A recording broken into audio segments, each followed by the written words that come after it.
దారి తప్పుతున్న ఎమ్మెల్యేలను set right చేయాల్సింది ఇన్ఛార్జ్ మంత్రులే. 50,000 మెజార్టీ వచ్చింది కదా అని సైలెంట్గా ఉంటే వచ్చే ఎన్నికల్లో 10,000 మెజార్టీ కూడా రాదు. వచ్చే కేబినెట్ నాటికి అంతా సెట్ కావాల్సిందే, లేదంటే పరిస్థితులు మరోలా ఉంటాయి. ఇది కూటమి పార్టీల ఎమ్మెల్యేలకు సీఎం చంద్రబాబు ఇచ్చిన క్లాస్. ఎమ్మెల్యేలు చెబితేనే పనులు అవుతున్నాయని, దీనిపై సీరియస్గా దృష్టి పెట్టాల్సిన అవసరం ఉందన్నారు deputy CM Pawan Kalyan. Political governance కు అర్థం మార్చేస్తున్నారంటూ పవన్ చేసిన కామెంట్స్ పై తీవ్ర చర్చ జరుగుతోంది. చంద్రబాబు వరుసగా క్లాసులు తీసుకుంటున్నప్పటికీ ఎమ్మెల్యేల పనితీరులో ఎందుకు మార్పు రావట్లేదనే ప్రశ్నలు ఉత్పన్నమవుతున్నాయి. ఛాన్స్ దొరికినప్పుడల్లా క్లాస్. పార్టీ ఇంటర్నల్ మీటింగ్స్ లోనూ అదే చర్చ. జిల్లాలో పర్యటించినప్పుడు డిస్కషనే. ఎమ్మెల్యేల పనితీరుపై ఎప్పటికప్పుడు నివేదికలు. అయినప్పటికీ కనిపించని మార్పు. కూటమి ఎమ్మెల్యేలపై సీఎం చంద్రబాబు తీవ్ర అసహనంగా ఉన్నారట. ఎన్నిసార్లు చెప్పినా వినరా, ఇక మారరా అని మంత్రివర్గ సమావేశం తర్వాత నిర్వహించిన మీటింగ్లో ఘాటుగా కమెంట్ చేశారట. కేబినెట్ మీటింగ్ తరువాత జరిగిన మంత్రులతో సీఎం చంద్రబాబు ప్రత్యేకంగా సమావేశమై పాలనాపరమైన సమన్వయం లోపం, క్షేత్రస్థాయిలో ఎమ్మెల్యేల జోక్యం లాంటి అంశాలపై చర్చించారు.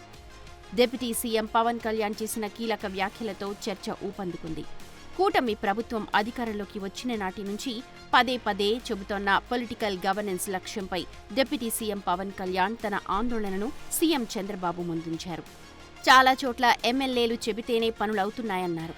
దానిని సరిదిద్దుకోకపోతే మనం చెప్పే గవర్నెన్స్కు, ప్రజాపాలనకు అర్థం మారిపోతుందన్నారట. ఎమ్మెల్యేల జోక్యం కారణంగా పరిపాలనా యంత్రాంగం నిష్పక్షపాతంగా పనిచేయటంలో ఇబ్బందులు ఎదురవుతున్నాయని ఆయన పరోక్షంగా ముఖ్యమంత్రి దృష్టికి తీసుకువెళ్లారట. పార్టీల ప్రాధాన్యత కంటే ప్రజలకు సేవ చేయడమే ప్రధాన ఎజెండాగా ఉండాలని ఆయన స్పష్టం చేశారట.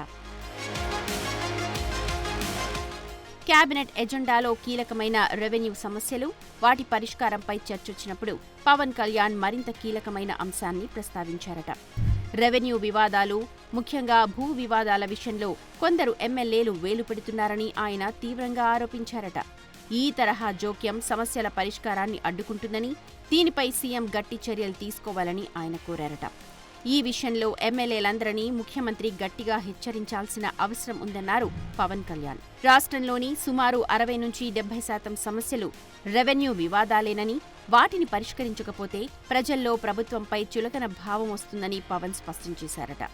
ఈ సందర్భంగానే కొందరు ప్రజాప్రతినిధుల అత్యుత్సాహం గురించి ప్రస్తావించినట్టు చర్చ జరుగుతోంది. కొంతమంది ఎమ్మెల్యేలు ప్రజల ఆస్తిలో అడ్డంగా తలదూరుస్తున్నారని ఆగ్రహం వ్యక్తం చేశారట. కొన్ని వివాదాల్లో బాధితులు రాజీ కుదుర్చుకుందామని వేడుకుంటూ ఉన్నా ఆ ఎమ్మెల్యేలు దానికి అడ్డుపడుతున్నారని పవన్ సీఎం దృష్టికి తీసుకువెళ్లారట. అలా వ్యవహరించిన ఒక ఎమ్మెల్యేను తాను స్వయంగా మందలించానని గుర్తు చేసినట్టు సీఎం చెవిలో వేశారట. ఎమ్మెల్యేలు తప్పు చేస్తే విడిచిపెట్టొద్దని జిల్లా ఎస్పీలు, కలెక్టర్లకు ఆదేశాలు ఇవ్వాలని పవన్ ముఖ్యమంత్రిని కోరినట్లు సమాచారం. పవన్ కళ్యాణ్ లేవనెత్తిన అంశాలపై స్పందించిన ముఖ్యమంత్రి చంద్రబాబు నాయుడు పాలనలో మెరుగుదలకు, క్రమశిక్షణకు కట్టుబడి ఉండాలని మంత్రులను, ఎమ్మెల్యేలను ఆదేశించారు. కూటమి ఎమ్మెల్యేలు ఎవరైనా తప్పులు చేస్తుంటే వారిని సరిదిద్దే బాధ్యత ఇన్ఛార్జ్ మంత్రులు తీసుకోవాలని సీఎం స్పష్టం చేశారు.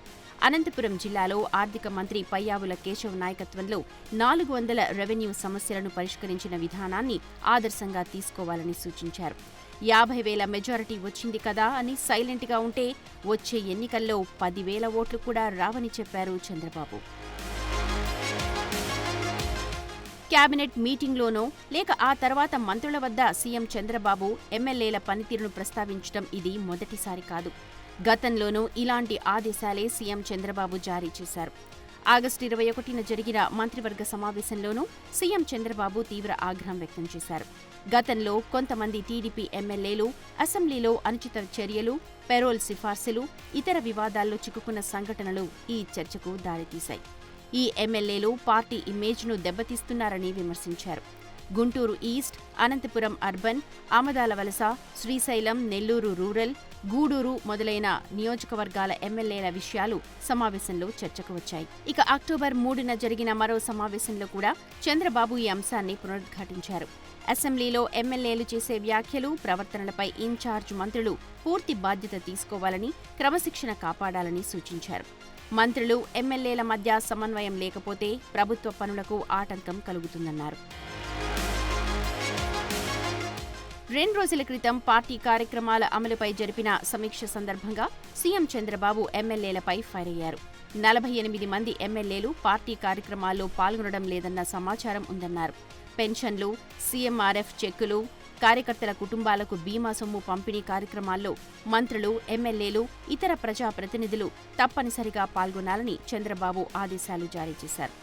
పార్టీ కార్యకర్తల బీమా లేఖలు ఇంకా అందజేయని శాసనసభ్యుల వివరాలు తనకు ఇవ్వాలని, పెన్షన్ల పంపిణీ కార్యక్రమానికి తాను క్రమం తప్పకుండా హాజరవుతున్నానని, అయినా పలువురు ఎమ్మెల్యేలు ఆయా కార్యక్రమాలకు గైర్హాజరు అవుతుండటంపై సీఎం ఆగ్రహం వ్యక్తం చేశారు.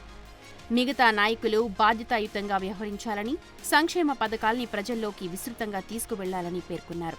ప్రజా సమస్యల పరిష్కారంలో ప్రజాప్రతినిధులు, పార్టీ నాయకులు నిర్లక్ష్యంగా వ్యవహరిస్తే సహించబోనని హెచ్చరించారు. పార్టీ, ప్రభుత్వ లైన్ దాటుతోన్న ఎమ్మెల్యేలకు చంద్రబాబు 1కి 2 సార్లు చెప్పి చూస్తున్నారు. అవకాశాలు కల్పిస్తూ ఉన్నారు. మారేందుకు సమయం ఇస్తున్నారు. ఆ విషయం వారు కనిపెట్టి తమను తాము మార్చుకుంటే చంద్రబాబు ఎప్పటికప్పుడు రివ్యూ చేసుకుని వారిపై తమ అభిప్రాయం మార్చుకుంటారు. తమ సొంత బలంతోనే గెలిచామని అనుకునే వారికి ముందుగానే ఆ బలంతోనే రాజకీయాలు చేసుకోమని బయటకు తోసేసే అవకాశాలు ఉన్నాయట. చంద్రబాబు గురించి బాగా తెలిసిన సీనియర్లు ఇది కరెక్టే అంటున్నారట. ఓవరాల్గా క్షేత్రస్థాయిలో ఎమ్మెల్యేల తీరు మారకపోవడంపై సీఎం చంద్రబాబు పదే పదే సీరియస్ అవుతూ ఉన్నా పరిస్థితి మారడం లేదు అన్న చర్చ నడుస్తోంది. ఈ నేపథ్యంలోనే సీఎం ఎప్పటికప్పుడు షార్ట్ రిపోర్ట్లను తెప్పించుకుంటూ పరిస్థితిని సమీక్షిస్తున్నారని తెలుస్తోంది. పవన్ కళ్యాణ్ కేబినెట్లో లేవనెత్తిన ఈ అంశాలు కూటమి ప్రభుత్వం ప్రజల విశ్వాసాన్ని నిలబెట్టుకోవడానికి తీసుకుంటున్న ఇంటర్నల్ చర్యల్లో భాగమని విశ్లేషకులు చెబుతున్నారు.